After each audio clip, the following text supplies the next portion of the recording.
ओम नमः शिवाय। श्री शिव महापुराण रुद्र संहिता कुमारखंड 8वां अध्याय। ब्रह्मा जी बोले, हे तात, हे नारद, इस प्रकार मैंने देव दानव सेनाओं के भयंकर युद्ध का वर्णन किया। अब दोनों सेनाओं के सेनापतियों कार्तिकेय और तारकासुर के युद्ध का वर्णन सुनिए। इस प्रकार देव दानव के लिए विनाशकारी घोर संग्राम में तारकासुर ने परम शक्ति अस्त्र द्वारा इंद्र पर प्रहार किया, जिससे घायल होकर वे उसी क्षण हाथी से गिर पड़े तथा मूर्छित हो गए। वज्र धारण करने वाले इंद्र को उस समय बहुत कष्ट हुआ। हे तात, उसी प्रकार अति बलवान तथा महारण में प्रवीण असुरों ने सभी लोकपालों को भी पराजित कर दिया। युद्ध करते हुए दूसरे देवगण भी दैत्यों से पराजित हो गए और उनके तेज को ना सह सकने के कारण इधर उधर भागने लगे। इस प्रकार सफल उद्योग वाले विजयी असुर गर्जना करने लगे तथा सिंहनाद करते हुए कोलाहल करने लगे। इसी समय क्रोधित हो उठे वीरभद्र अपने को वीर मानने वाले तारकासुर की ओर पराक्रमी गणों के साथ आए। शिवजी के कोप से उत्पन्न बलवान वीरभद्र देवगणों को अपने पीछे करके स्वयं सभी गणों के आगे होकर युद्ध की इच्छा से तारकासुर के सामने आ गए। उस समय वे सभी प्रमथगण एवं दैत्य उत्साहित होकर उस रणस्थल में एक दूसरे पर प्रहार कर युद्ध करने लगे। रण में कुशल वे एक दूसरे पर त्रिशूल, हृष्टि, पाश, खड्ग, परशु एवं पट्टिश से प्रहार करने लगे। वीरभद्र ने उस तारक को त्रिशूल से अत्यधिक आहत कर दिया और वह क्षण भर में मूर्छित होकर भूमि पर सहसा गिर पड़ा। इसके बाद उस दैत्य श्रेष्ठ तारक ने मूर्छा त्याग कर बड़ी शीघ्रता से उठकर वीरभद्र पर शक्ति से बलपूर्वक प्रहार किया। पराक्रमी तथा महातेजस्वी वीरभद्र ने भी अपने घोर त्रिशूल से शीघ्र ही उस तारकासुर पर प्रहार किया।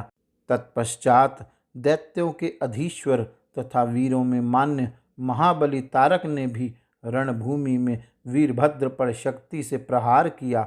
इस प्रकार युद्ध विद्या में कुशल युद्ध करते हुए वे दोनों ही अनेक प्रकार के अस्त्र शस्त्रों से एक दूसरे पर प्रहार करने लगे। उस समय उन दोनों वीरों में सबके देखते ही देखते अत्यंत रोमांचकारी भयंकर द्वंद्व युद्ध होने लगा।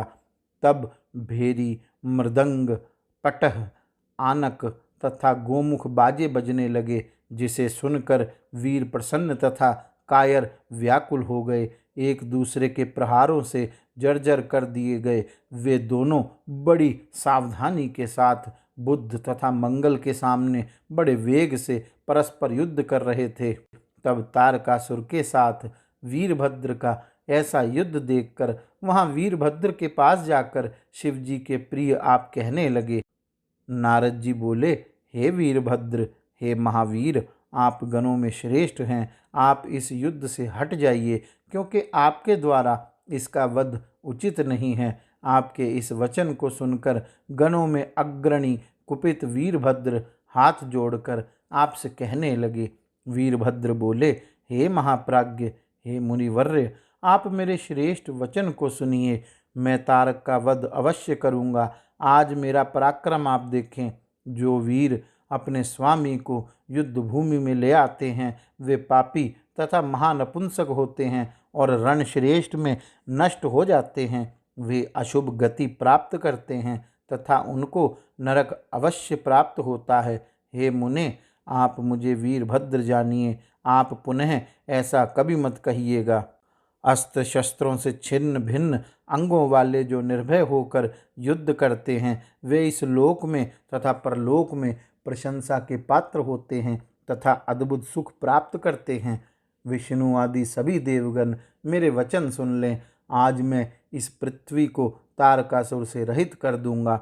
ऐसा कहकर त्रिशूल धारण किए हुए वीरभद्र प्रमथ गणों को साथ लेकर मन में शिव जी का स्मरण कर तारकासुर के साथ युद्ध करने लगे। वृषभ पर बैठे हुए, उत्तम त्रिशूल धारण किए हुए तथा 3 नेत्रों वाले अनेक महावीरों के साथ रण में विद्यमान वे वीरभद्र सुशोभित हो रहे थे। सैकड़ों गण कोलाहल करते हुए वीरभद्र को आगे करके निर्भय हो दानवों के साथ युद्ध करने लगे। इसी प्रकार तारकासुर के अधीन रहने वाले बलोन्मत्त महावीर राक्षस भी क्रोध में भरकर गणों का मर्दन करते हुए युद्ध करने लगे। इस प्रकार उन दैत्यों के साथ गणों का बहुत बड़ा विकट संग्राम बारंबार होने लगा। उस समय अस्त्र चलाने में कुशल गण एक दूसरे को प्रहर्षित करते हुए विजयी हो गए। तब प्रबल गणों से पराजित हुए दैत्य रणभूमि से विमुख हो दुखी एवं व्याकुलचित होकर भागने लगे। इस प्रकार अपनी सेना को व्यथित तथा परामुख देखकर तारकासुर क्रोधित होकर देवताओं को मारने के लिए चला।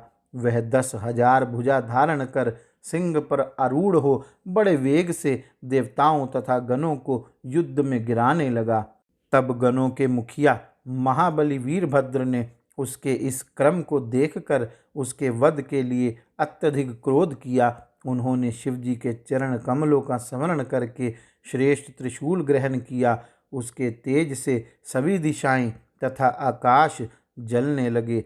इसी अवसर पर महान कौतुक दिखाने वाले स्वामी कार्तिकेय ने उन्हें तथा वीरबाहु आदि गणों को युद्ध भूमि से हटा दिया। उनकी आज्ञा से वीरभद्र रणभूमि से विरत हो गए। तब असुर नायक तारकासुर ने महाक्रोध किया। अनेक अस्त्रों को चलाने तथा युद्ध में कुशल वह तारकासुर शीघ्र ही देवताओं को पीड़ित करके उनके ऊपर बाण वृष्टि करने लगा। इस प्रकार असुरों का पालन करने वाला एवं बलवानों में श्रेष्ठ वह तारक ऐसा युद्ध रूप महान कर्म करके देवताओं से अजय हो गया। इस प्रकार असुरों के द्वारा मारे जाते हुए तथा भयभीत उन देवताओं को देखकर विष्णु क्रोध करके युद्ध के लिए शीघ्र उद्यत हो गए।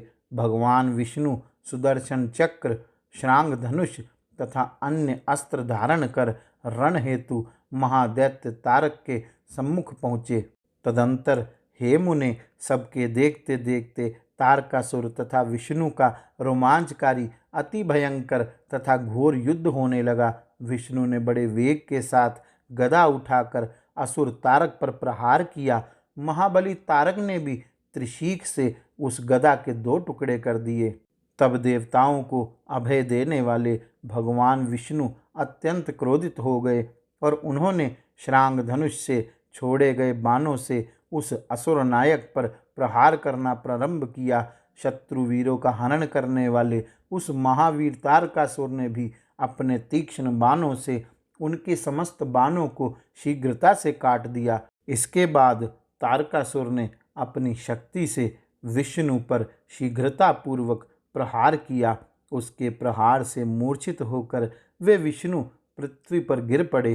तब क्षण भर के बाद चेतना प्राप्त कर वे उठ गए और उन्होंने महान सिंहनाद करके क्रोध के साथ जलती हुई अग्नि के समान तेजस्वी चक्र को धारण किया। विष्णु ने उस चक्र से दैत्यराज पर प्रहार किया और उस तीव्र प्रहार से आहत होकर वह पृथ्वी पर गिर पड़ा। बलशाली उस असुर नायक दैत्यराज तारक ने पुनः उठकर बड़ी तेजी के साथ अपनी शक्ति से सुदर्शन चक्र को काट दिया और उसी महाशक्ति से देवताओं के प्रिय अच्युत पर प्रहार किया। तब महावीर विष्णु ने भी नंदक नामक खड्ग से उस पर प्रहार किया। हे मुने, इस प्रकार असीन बल वाले बलवान विष्णु तथा तारकासुर दोनों ही रण में एक दूसरे से घोर संग्राम करते रहे। इस प्रकार श्री शिव महापुराण के अंतर्गत द्वितीय रुद्र संहिता के चतुर्थ कुमार खंड में देवों और दैत्यों का सामान्य युद्ध वर्णन नामक 8वां अध्याय पूर्ण हुआ। गौरी शंकर भगवान की जय। ओम नमः शिवाय।